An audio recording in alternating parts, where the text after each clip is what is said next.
ओम शांति। बाबा good morning. आज बाबा के 6 दिसंबर 2021 के महावाक्य हैं। आज बाबा ने सार में कहा, मीठे बच्चे, दान में दी हुई चीज़ कभी भी वापस नहीं लेना। वापस लेंगे तो आशीर्वाद के बदले श्राप मिल जाएगा। बाबा ने प्रश्न पूछा, कौन सा निश्चय पक्का हो जाए तो किसी भी विरोध का सामना कर सकते हैं। कौन सा निश्चय पक्का हो जाए तो किसी भी विरोध का सामना कर सकते हैं।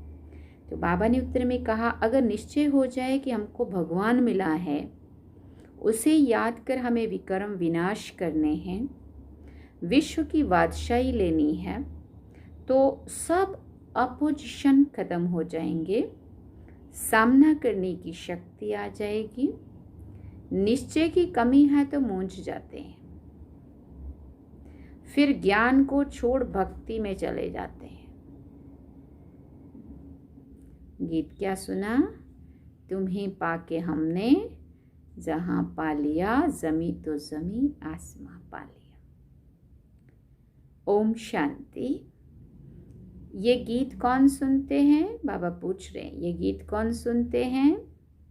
बच्चे सुनते हैं, वही अर्थ को भी समझते हैं। तुम्हें पाके हमने जहाँ पा लिया, जमी तो जमी आसमां पा लिया। तो क्योंकि बच्चों ने समझा है, बच्चों ने उनको पहचाना, इसलिए बाबा कहते बच्चे सुनते हैं और वही इसके अर्थ को भी समझते। प्रजा भी जो सुनती है वो भी विश्व का मालिक बनती है।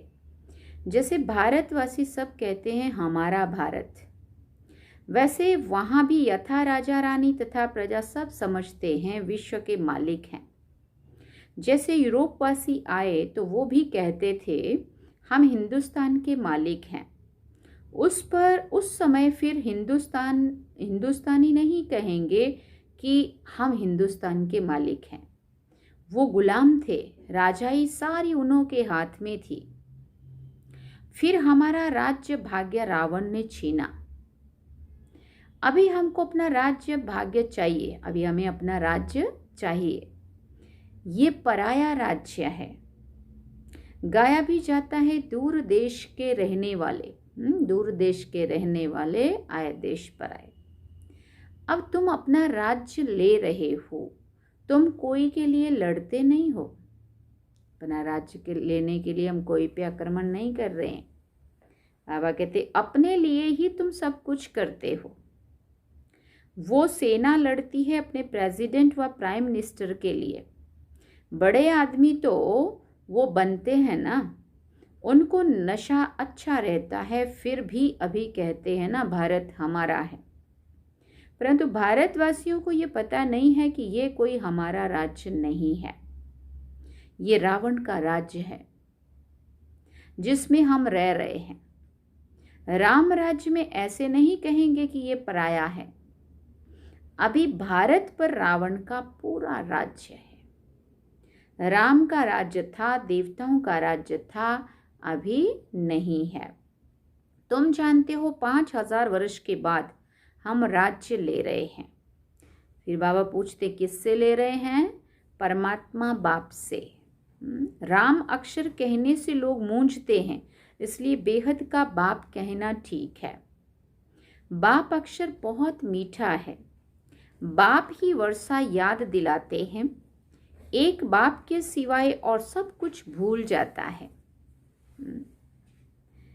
बाबा ने कहा हम आत्माएं, बाबा ने कहा एक बाप के सिवाय और सब कुछ भूल जाना है।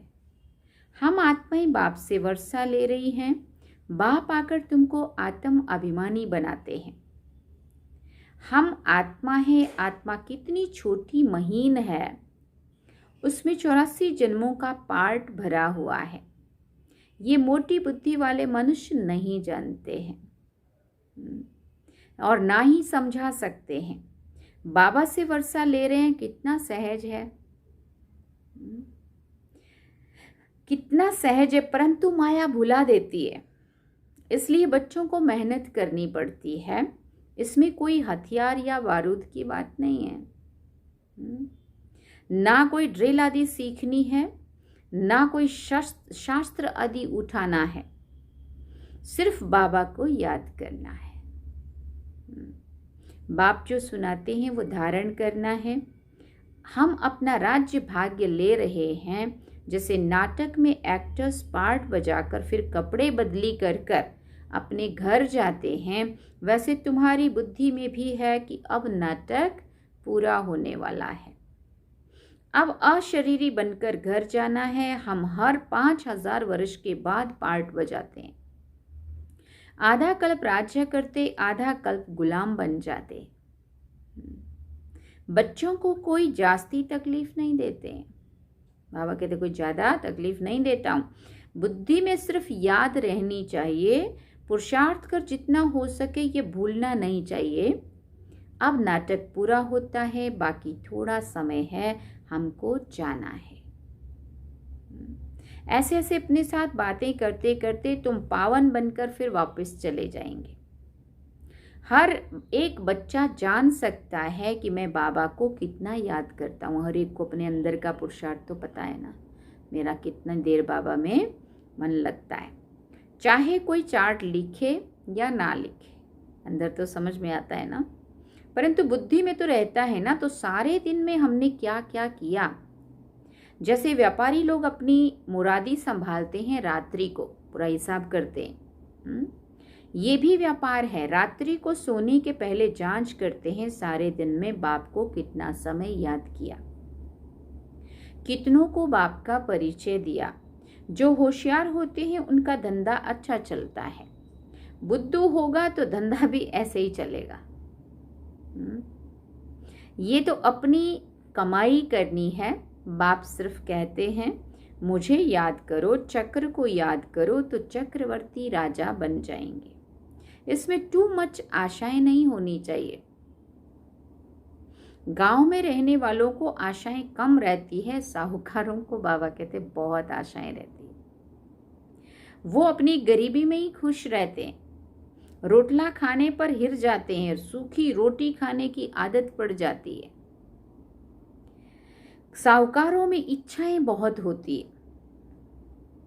साहूकारों में इच्छाएं बहुत होती है, माँ बाप को ही तंग कर देते हैं। कल एक छोटा बच्चा, चलो मुझे कौन से तो मॉल में ले चलो, क्या लेना है, एक मिको लेना है। मिको क्या होता है, हमें तो पता भी नहीं मिको क्या होता है। हाँ, अपने ज़माने की गेम्स देखो कितनी सस्ती होती थी, और अभी के बच्चे मिको लेने चलो। मिको आता है 35,000 का। हाँ, अब क्या करेगा, बोले वो सुबह मुझे गुड मॉर्निंग करके उठाएगा। और पहले वाले ज़माने में, हम लोगों के ज़माने में माँ बाप एक आवाज़ लगाते थे, बेटा उठो। माँ बाप का प्यार उठाता था, माँ बाप की आवाज़ें उठाती थी। तो बाबा कहते जितना ज़्यादा अमीर उतनी ज़्यादा इच्छाएं। बाबा कहते गरीब देखेंगे इतना बड़ा आदमी, बाबा कहते माँ बाप को तंग कर देते हैं। हाँ, बाबा अनुभवी है, गरीबों पर रहम भी आता है। गरीब देखेंगे इतना बड़ा आदमी ज्ञान सुनता है तो हम भी सुने। चित्र तो बाबा ने बहुत बनवाए हैं। कोई कहते हैं हमको सर्विस चाहिए, बाबा कहते हैं पहले तुम होशियार बनो फिर सर्विस पर जाओ। क्योंकि आजकल भक्ति का भी जोर है, एक तरफ समझाओ, दूसरी तरफ गुरुओं की चक्री चलती है। वो डरा देते हैं कि अगर तुम भक्ति नहीं करेंगे तो तुमको फल कैसे मिलेगा। भक्ति से तो भगवान मिलता है। जब तक इस ज्ञान में पक्का हो जाए, पूरा निश्चय हो जाए कि हमको भगवान मिला है, वो हमको कहते हैं कि मुझे याद करो तो विकर्म विनाश हो जाए।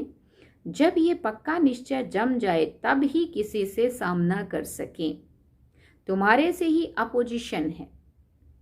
तुम एक बात कहते हो, वो दूसरी बात कहते हैं। फिर बाबा कहते गीता का भी भिन्न भिन्न अर्थ सुनाते तो मनुष्य फंस पड़ते हैं, बेचारे कंफ्यूज होते वो लोग। हाँ, सन्यासी कभी गृहस्थियों को नहीं कहेंगे कि विकार में नहीं जाओ। वो कहेंगे भी कि निर्विकारी बनो। फिर क्या होगा? अगर वो कहें भी कि निर्विकारी बनो, तो फिर क्या होगा? एम ऑब्जेक्ट तो है कुछ भी नहीं है। कई इतने लोग तो वैसे भी भक्ति करते हुए भी पावन तो रहते ही है, लेकिन एम ऑब्जेक्ट तो कुछ भी नहीं है। ना बाबा का पता है, ना अपना पता है, ना आत्मा, ना परमात्मा, ना दुनिया, ना कुछ तो पता नहीं। कैसे मन को लगाना है, और मन को परमात्मा में लगाएंगे तो क्या बनेंगे? ना कोई जीवन का लक्ष्य है। तो बाबा कहते एम ऑब्जेक्ट तो कुछ भी नहीं है। उल्टा रास्ता बताने वाले दुनिया में बहुत है, सच्चा रास्ता बताने वाले बहुत थोड़े हैं। उन पर भी माया का बहुत वार होता है। दिल कहेगी कि पवित्र बने, परंतु माया बुद्धि को फिराती रहेगी, बहुत खराब ख्यालात लाती रहेगी। माया की लड़ाई है बहुत, चलते चलते तूफान बहुत आते हैं। अगर कोई भी विकार का भूत अंदर होगा तो दिल खाता रहेगा। कोई को कहेगा क्रोध का दान दो, और खुद क्रोध करते रहेंगे। और लोगों को कहेंगे तुम खुद क्रोध, फिर लोग कहेंगे तुम खुद क्रोध करते हो, और फिर हमको कैसे कहते हो? नहीं बोल सकेंगे ना। अगर हम खुद क्रोध करें और दूसरों को कहें तुम क्रोध छोड़ दो, बोलेंगे तुम तो छोड़ते नहीं हो, है ना। तो बाबा कहते तो क्रोध को भी छोड़ना पड़े। क्रोध कोई छिपा कर तो नहीं किया जाता, वो तो सबके ऊपर, सबके बीच में ही आता है। आपस में लड़ते हैं, एक दो को गाली देते हैं, बाबा देखते हैं क्रोध का भूत निकलता ही नहीं है। कोई कोई यहाँ सन्मुख बाबा के होते भी क्रोध कर लेते हैं। बहुतों में क्रोध का भूत आ जाता है, यह बहुत खराब है। तंग करते हैं बाबा, तो फिर प्यार से समझाते हैं। अगर नाम बदनाम करेंगे तो फिर क्या होगा? पद भी भ्रष्ट हो जाएगा। ये तो समझाना चाहिए कि तुमने 5 विकार बाबा को दान में दिए हैं, तो वापस क्यों लेते हो? अगर फिर क्रोध कर लिया तो ग्रहण छूटेगा नहीं, वो फिर वृद्धि को पाता है। बाप के आशीर्वाद के बदले श्राप मिल जाता है, क्योंकि बाप के साथ धर्मराज भी है। ये भी ड्रामा में नूंद है। क्रोध करना ये भी पाप है। जिनमें 5 विकार हैं उनको पाप आत्मा कहा जाता है। सतयुग में सब हैं पुण्य आत्मा, वहां कोई पाप नहीं करते हैं। अभी जन्म जन्मांतर के पापों का बोझा सिर पर बहुत है। पहले योग बल से कट करना है। माया बड़ी खराब है।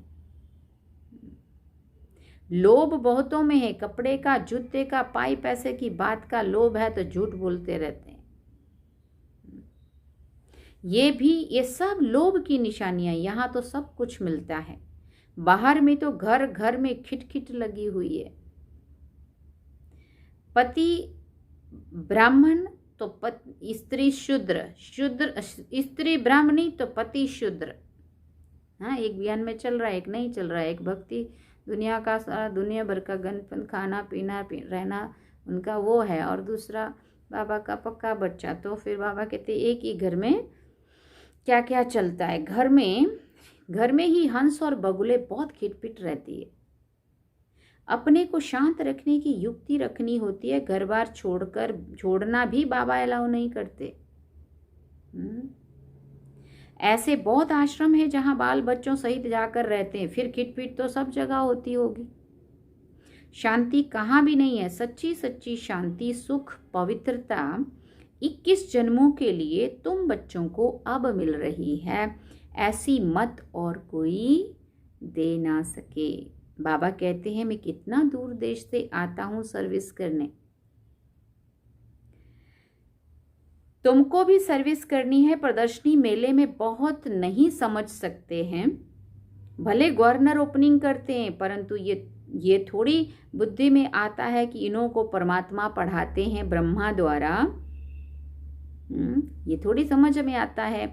ये थोड़ी बुद्धि में आता है कि इनको परमात्मा पढ़ाते हैं ब्रह्मा द्वारा, जिससे विश्व का वर्षा मिलता है। सिर्फ कहते हैं अच्छा माताएं अच्छा कर्तव्य कर रही हैं, श्रेष्ठाचारी बना रही हैं। भले ये भी लिखते हैं कि मैं मानता हूं कि गीता भगवान ने गाई है, लिख दिया, परंतु बुद्धि में थोड़ी बैठता है और ना ही पुरुषार्थ चलता है समझने का। तुम्हारी बुद्धि में है कि शिव बाबा ब्रह्मा द्वारा कहते हैं कि मुझे याद करो तो तुम ये लक्ष्मी नारायण बनेंगे। ये पैगाम सबको सुनाना है। तुम पैगंबर के बच्चे हो और जो भी आते हैं वो धर्म स्थापक हैं। तुम सबको ये मैसेज सुनाओ कि बाबा स्वर्ग की नई दुनिया की स्थापना कर रहे हैं। बाबा कहते हैं अगर तुम मुझे याद करेंगे और पवित्र रहेंगे तो तुम भी स्वर्ग के मालिक बन जाएंगे। घड़ी घड़ी ये ख्यालात चलने चाहिए। कच्ची अवस्था होने के कारण धंधे धूरी में जाते हैं तो सब कुछ भूल जाता है। फिर जो कुछ महावाक्य सुनते हैं वो भी व्यर्थ नहीं जाते हैं। एक एक रत्न कम नहीं है। एक रत्न भी स्वर्ग का मालिक बना सकता है। एक भी बात अगर बाबा की सुन के धारण कर ली तो एक के साथ अनेक बातें आती है स्वतः ही। बाबा कहते हैं वो भी स्वर्ग का मालिक बना सकता है। गाते भी हैं भारत हमारा बहुत ऊंच देश है। तुम जानते हो हमारा भारत जो स्वर्ग था वो अब नरक बन गया है। अब फिर बाबा कहते हैं मामेकम याद करो तो विक्रम विनाश होंगे। प्रजा तो ढेर बनती जाती है, वृद्धि भी होती रहती है, सेंटर्स खुलते ही रहते हैं। बाप भी कहते हैं गांव में जाकर सर्विस करो। ऐसे बहुत गांव हैं जहां मिलकर क्लास करते हैं, फिर बाबा को पत्र भी लिखते हैं। तुम बच्चों का काम है ब्राह्मण धर्म को बढ़ाना ताकि सभी मनुष्य देवता बन जाएं। यहाँ वाला जो होगा वो और सत्संगों में नहीं फंसेगा। फिर बाबा कहते यहाँ मुख्य बात है पवित्रता की। इस पर ही बाप बच्चों के, स्त्री पुरुष के, पुरुष स्त्री के दुश्मन बन जाते हैं, क्योंकि बाबा की मर्यादाएं कुछ अलग हैं और सामने वाला अगर नहीं मान रहा है तो दुश्मन तो बनेगा ही। बाबा कहते गवर्नमेंट भी कहती है कि ये क्या करते हैं, ये क्यों होता है, परंतु धर्म में इंटरफेयर तो कर नहीं सकते। स्वराज्य तो स्थापन कर ही लेंगे। पहले जो लड़ाई लगी है वो और इसमें रात दिन का फर्क है। ये बॉम्ब आदि पहले नहीं थे। तुम जानते हो हमारे राज्य में लड़ाई का नाम निशान भी नहीं होगा। सतयुग त्रेता सुख, द्वापर कलयुग दुख। नई दुनिया और पुरानी दुनिया। नई दुनिया एक ही है, सिर्फ नई और पुरानी बनती है। अब पुरानी दुनिया विनाश हो, नई बनने वाली है। ये पुरानी दुनिया अब कोई काम की नहीं रही है, फिर नई दुनिया चाहिए। दिल्ली में कितनी बार नए महल बने होंगे, जो आते हैं वो तोड़ फोड़ कर फिर अपना नया बनाते हैं यादगार के लिए। जब बड़ी लड़ाई लगेगी तो ये सब टूट फूट जाएगा। फिर नई दुनिया में नए महल बनाएंगे, फिर जितना जो पढ़ेगा उतना ऊंच पद पाएगा। कोई अच्छा पढ़ते हैं, कोई कम, ये तो चलता रहता है। तो तुम बच्चे ये पक्का याद रखो कि हमने अब 84 जन्म पूरे किए हैं। अब हमको घर जाना है। ये पुराना शरीर छोड़ हम अपने घर जाएं, ऐसी पक्की अवस्था हो जाए। फिर और क्या चाहिए। ऐसी अवस्था में कोई शरीर भी छोड़े तो बहुत ऊंच कुल में जन्म लेंगे। अच्छा, मीठे मीठे सिकिल दे बच्चों प्रति माता पिता बाप दादा का याद प्यार और गुड मॉर्निंग। रूहानी बाप की रूहानी बच्चों को नमस्ते। हम रूहानी बच्चों की रूहानी माता पिता बाप दादा को दिलवा चांद सिकवा प्रेम से याद प्यार, गुड मॉर्निंग, नमस्ते, थैंक यू बाबा, शुक्रिया बाबा। धारणा के लिए मुख्य सार है। पहला पॉइंट, अपनी कमाई जमा करने के लिए बाप और चक्र को याद करते रहना है। माया की चक्री में कभी नहीं आना है। टू मच आशाएं नहीं रखनी है। दूसरी बात, मनुष्यों को देवता बनाने के लिए अपने ब्राह्मण धर्म को बढ़ाना है। गांव गांव में जाकर सेवा करनी है। वरदान में बाबा ने कहा, बार बार हार खाने की बजाय बलिहार जाने वाले मास्टर सर्वशक्तिवान विजयी भव। स्वयं को सदा विजयी रत्न समझकर हर संकल्प और कर्म करो तो कभी भी हार नहीं हो सकती। मास्टर सर्वशक्तिवान कभी हार नहीं खा सकते। यदि बार बार हार होती है तो धर्मराज की मार खानी पड़ेगी और हार खाने वालों को भविष्य में हार बनाने पड़ेंगे और द्वापर से अनेक मूर्तियों को हार पहनाने पड़ेंगे। इसलिए हार खाने की बजाय बलिहार जाओ। देखो क्या सुना, मास्टर सर्वशक्तिवान कभी हार नहीं खा सकते, और यदि बार बार हार होती है तो धर्मराज की मार खानी पड़ेगी और हार खाने वालों को भविष्य में हार बनाने पड़ेंगे। द्वापर से अनेक मूर्तियों को हार पहनाने पड़ेंगे। इसलिए हार खाने की बजाय क्या करो, बलिहार जाओ। अपने संपूर्ण स्वरूप को धारण करने की प्रतिज्ञा करो तो विजयी बन जाएंगे। स्लोगन में बाबा ने कहा, कब शब्द कमजोरी सिद्ध करता है, इसलिए कब करेंगे नहीं, अब करना है। कब शब्द कमजोरी सिद्ध करता है, इसलिए कब करेंगे नहीं, अब करना है। अब नहीं तो कभी नहीं। अच्छा, ओम शांति। ये थे बाबा के आज के महावाक्य जो हम सभी ने सुने। बाबा ने सार में कहा, मीठे बच्चे, दान में दी हुई चीज़ कभी भी वापस नहीं लेना। वापस लेंगे तो आशीर्वाद के बदले क्या होगा, श्राप मिल जाएगा। अच्छा, ओम शांति। अब हम बाबा को याद करते हैं।